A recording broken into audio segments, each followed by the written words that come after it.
ஓம் சரணாகத தீனார்த்த பரித்ராண பராயணே சர்வஸ்யார்த்திகரே தேவி நாராயணி நமஸ்துதே. வணக்கம் நேர்களே, இது மகாலட்சுமி ஜோதிடம் வழங்கும் காலச்சக்கரம். உங்கள் அன்பு ஜோதிடர் ஸ்ரீராம்ஜி பேசுகிறேன். அனைவரும் நலமுடன் இருக்கிறீர்களா? நன்றாகத்தான் இருப்பீர்கள், நன்றாக இருக்க வேண்டும். இன்றைய காணொளியில் நாம் காண இருப்பது தனஸ்தானத்தில் பாவிகள். இதுதான் தலைப்பு. மனிதனுடைய 12 வீடுகளும் முக்கியமானவை தான். ஒரு ஜாதகத்துக்கு லக்னம் முதல் 12 வீடுகள் உண்டு. பலவிதமான பணிகளை இந்த 12 வீடுகளும் பெறுகின்றன. இதில் ரொம்ப முக்கியமான வீடுகளில் ஒன்றாக வரக்கூடியது இந்த தனஸ்தானம். 2ஆம் இடம் என்று சொல்லக்கூடிய தனம், வாக்கு, குடும்பம், நேத்திரம், மாரகம்.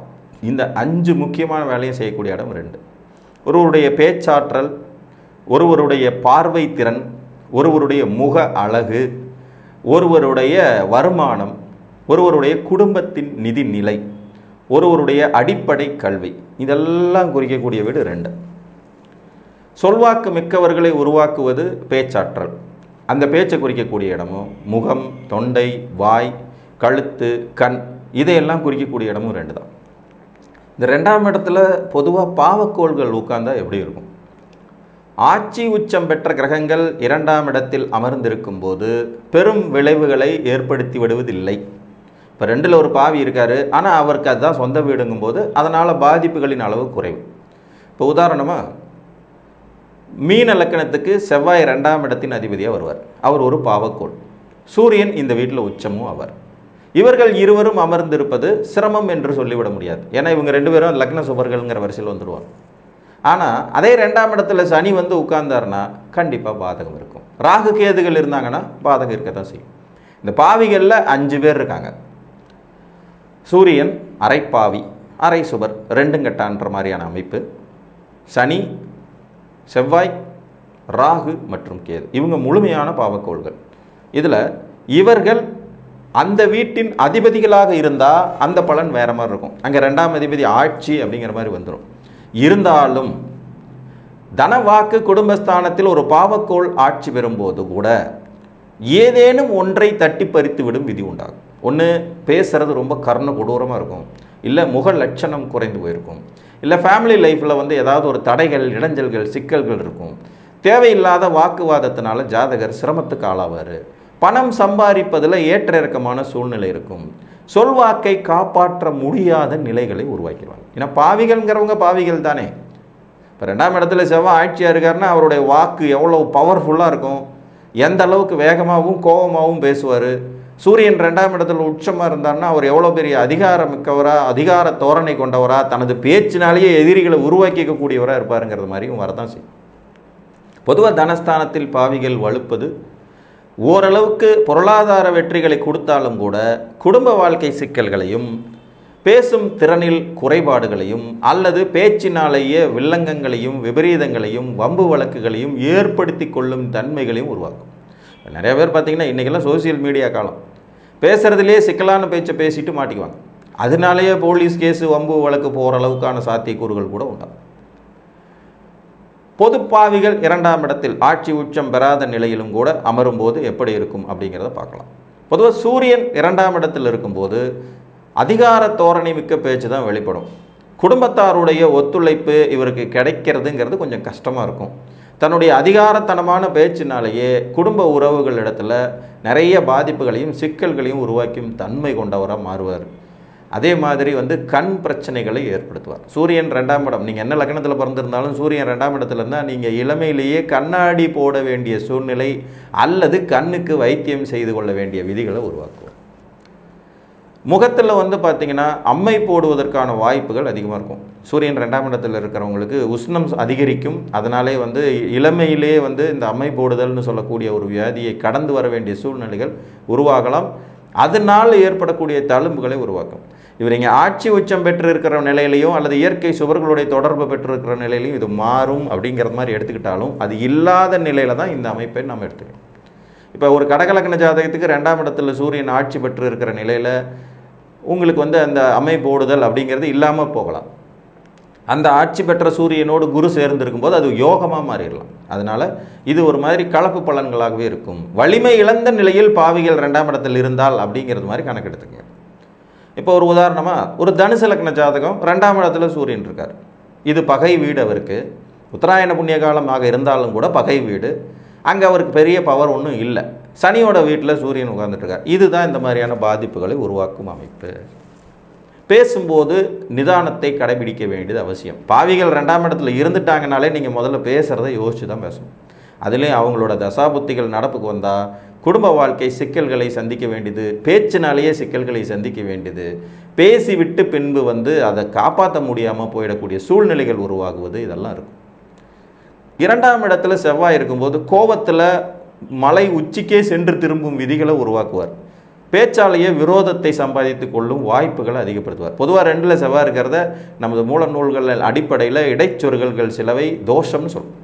2, 4, 7, 8, 12 செவ்வாய் இருந்தால் செவ்வாய் தோஷம். இதற்கு நிறைய விதிவிலக்குகள் இருக்கின்றன. ஆயினும் 2ஆம் இடத்தில் செவ்வாய் இருக்கும்போது குடும்ப வாக்குவாதங்கள் ஏற்படுவது, பொருளாதாரத்தில் ஏற்ற இறக்கமான சூழ்நிலைகள் உருவாகுவது, தனது பேச்சாலேயே நிறைய தடைகளை உருவாக்கி கொள்வது, இளமையிலேயே பல் நோய் வருவது, பல்லு போயிடுறது, பல்லு உடஞ்சிடுறது, அல்லது பல்லுக்கு மாற்று பல்லு வைக்க வேண்டிய சூழ்நிலைகள் ஏற்படுவது, அடிப்படை கல்வியில் சில தடைகளை சந்திப்பது, நேரடியாக டிகிரி பெற முடியாமல் தலையை சுற்றி மூக்கு சுற்றி டிகிரி பெறுற மாதிரியான சூழ்நிலைகள் உருவாகிறது அப்படிங்கிறது இருக்கும். இங்கே இவர் ஆட்சி உச்ச வலிமையோடு இருந்தார்னா மருத்துவ படிப்புக்கான காரக கிரகமாக மாறுவார். செவ்வாய் சார்ந்த பொறியியல், இன்ஜினியரிங் சம்மந்தப்பட்ட துறைகளில் வேலை சம்பாதிக்கிறதுக்கான யோகியதைகளை கொடுப்பார். யூனிஃபார்ம் சர்வீசஸில் போகிறதுக்கான வாய்ப்பையும் தருவார். இதுதான் அதில் இருக்கிற டிஃப்ரென்ஸ். இப்போ ஒரு துலா லக்ன ஜாதகம் 2ஆம் இடத்துல செவ்வாய் ஆட்சி, அவர் ஒரு இயற்கை பாவி, ஆயினும் தனது சொந்த வீட்டில் இருக்கார். இவரை கடகத்தில் இருந்தபடி உச்ச குரு பார்த்துட்ருக்கார். இந்த அமைப்பு கொண்ட ஒருவர் மருத்துவரார். அப்போ செவ்வாய் இப்படியும் செய்வார். ஆயினும் இயற்கை பாவிங்கிற முறையில் குடும்ப வாழ்க்கை சிக்கல்களை 2ஆம் இடத்தில் அமரும் கிரகங்கள் இருக்கும். அதே மாதிரி சம்பாதிக்கிறதுல ஏற்ற இறக்கமான சூழ்நிலைகளை கொடுக்குங்கிறதே நம்ம மறந்துடக்கூடாது. பொதுவாக 2ஆம் இடத்துல ராகுவும் கேதுவும் இருக்கிறது சிறப்பு அல்ல. நம்பிக்கைக்குரிய மனிதர்களாக இருக்க விடாது. குறிப்பாக ராகு 2ஆம் இடத்துல இருக்கிறவங்களை பார்த்திங்கன்னா பேச்சிலேயே வட சுடுறதுன்னு சொல்லுவாங்க. வாய்ச்சாலம் மிகுந்தவர்களாக மாற்றுவது, நாசுக்காக மற்றவர்களை பேசி ஏமாற்றி விடுவது, தன விஷயத்தில் தவறான முடிவுகள் எடுப்பது, பேராசையின் விளைவாக பெரும் பொருளை இழக்கும் சூழ்நிலைகள் உருவாவதுங்கிறது மாதிரியான அமைப்பை 2ல் இருக்க ராகு கொடுப்பார். ஒன்று இவங்க சீட்டிங் பண்ண வேண்டியது வரும், இல்லைன்னா இவங்க யார்ட்டையாவது சீட்டிங் பேர் வழிகள்கிட்ட மாட்டிக்குவாங்கங்கிற சூழ்நிலை இருக்கும். குடும்பத்தில் வாக்குவாதம் இருப்பது, ஒன்றுக்கு மேற்பட்ட குடும்பம் அமைவது, திருமணம் முறிந்து போவதற்கான விதிகளை தருவதும் இந்த 2ல் இருக்கிற ராகு கேதுகள் தான். ராகு 2ல் இருந்தால் ஓவராக பேசி சிக்கலில் மாட்டிக்குவாங்க. கேது 2ல் இருந்தால் பேசாமலே சிக்கலில் மாட்டிக்குவாங்க. பேச வேண்டிய இடத்துல பேசணுங்கிறதும் ஒரு அவசியமான விஷயம் இல்லையா? குடும்பத்தை பிரிந்து சன்னியாசி தோஷமாக போகிறது, குடும்பம் ஒரு பக்கம், ஜாதகர் ஒரு பக்கம்னு இருந்துக்கிட்டு சம்பாத்திய வலிமைக்காக போராடுறது, 2ஆம் இடத்துல ராகுவும் கேதுவும் இருக்கும்போது ஏற்படக்கூடிய விளைவுகள் ஆகும். கேது பகவான் பார்த்திங்கன்னா ஒரு தனிமை விரும்பிங்கிறதுனால ரொம்ப அளவாக பேசுவாங்க. குழந்தைகள் ஜாதகத்தில் நிறைய ஜாதகங்களில் 2ல் கேது இருக்குது. அவங்க கேட்குற முதல் கேள்வி, இவன் எப்போ தாங்க பேசுவான் அப்படிம்பாங்க. பேசவே மாட்டேங்கிறான், ரொம்ப தனிமையிலே இருக்கான், ரொம்ப ரிசர்வ்டாக இருக்கான். அதே மாதிரி ராகு கேதுகள் 2ஆம் இடத்தில் இருக்கும்போது அடிப்படை கல்வியில் நிறைய ஸ்ட்ரகிள் ஆகும். எந்த துறையை தேர்ந்தெடுத்து படிக்கணுங்கிறதுல ரொம்ப குழப்பமான மனோநிலையை கொண்டுட்டு போய்விடக்கூடிய கிரகங்கள் இவர்கள். இவங்க அமர்ந்த வீடு இயற்கை சுபரின் வீடுகளாகவும் இருந்து வேறு இயற்கை சுபர்கள் தொடர்புகள் இருந்துருச்சுன்னா பிரச்சனையின் அளவு ரொம்ப குறைவு. அப்படி இருந்தாலும் ராகு திசையோ கேது திசையோ வராமல் இருப்பது மிகவும் நன்று அப்படின்னு சொல்லலாம். 2ஆம் இடத்து ராகு பொதுவாகவே நம்பிக்கை துரோகம் செய்வதற்கு தூண்டி விடுவார். இதை குடும்ப உறுப்பினர்களுக்கும் செஞ்சுருவாங்க, நெருங்கிய நண்பர்களுக்கும் செஞ்சுருவாங்க, இவங்களை நம்புறவங்களுக்கும் செஞ்சுறதுக்கான வாய்ப்புகள் அதிகம். அப்படி செய்துவிட்டு அந்த பழியை மற்றவங்க மேலே ரொம்ப சாதுர்த்தியமாக போட்டுடக்கூடிய சாமர்த்தியசாலிகளாக இருப்பாங்க. அல்லது இவர்கள் நம்பிக்கை துரோகத்தை சந்தித்து வெளியில் சொல்ல முடியாத மாதிரியான சூழ்நிலைகளை உருவாக்கிவிடும். கேது பகவான் வலுவாக 2ஆம் இடத்துல உட்காரும்போது ஒரு கட்டத்தில் குடும்ப வாழ்க்கையை உதறி தள்ளக்கூடிய வாய்ப்பு உண்டாகும். பேச்சை குறைத்து கொள்ளுதல், தனிமை விரும்புதல், யாரை பற்றியும் கவலைப்படாமல் இருத்தல், சம்பாதிக்கிறதுல பெரிய ஆர்வம் காட்டாமல் போயிடுவாங்க. 2ல் கேது இருக்கிறவங்களுக்கு சம்பாதிக்கணுங்கிற எண்ணம் ரொம்ப கம்மியாக இருக்கும். எதுக்கு சம்பாதிக்கணும், ஏன் சம்பாதிக்கணுங்கிற மாதிரியான ஒரு விதண்டாவாதமான கேள்விகள் உள்ளுக்குள்ளே ஓடிக்கிட்டே இருக்கும். என்னுடைய பிறப்பின் நோக்கம் என்ன, நான் எதுக்காக பிறந்தேன், இந்த பிறவியில் நான் என்ன செய்ய போகிறேங்கிற மாதிரியான கேள்விகள் எல்லாம் 2ல் அமர்றதுக்கு ஏது கொடுத்து ஜாதகரை குழப்பி விட்டுடுவார். அதே மாதிரி திக்குவாய் மாதிரியான அமைப்பு, அதாவது பேச தடுமாறும் நிலைகள், முக்கியமாக பேசக்கூடிய நேரங்களில் பேச முடியாமல் போயிடுறது, பேச்சு சரளமாக வராமல் போய்விடுவது, இதெல்லாமே 2ஆம் இடத்துல இருக்க கேது பண்ணுவார். அடுத்து இருக்கக்கூடியவர் நம்ம நாயகன் சனி பகவான்.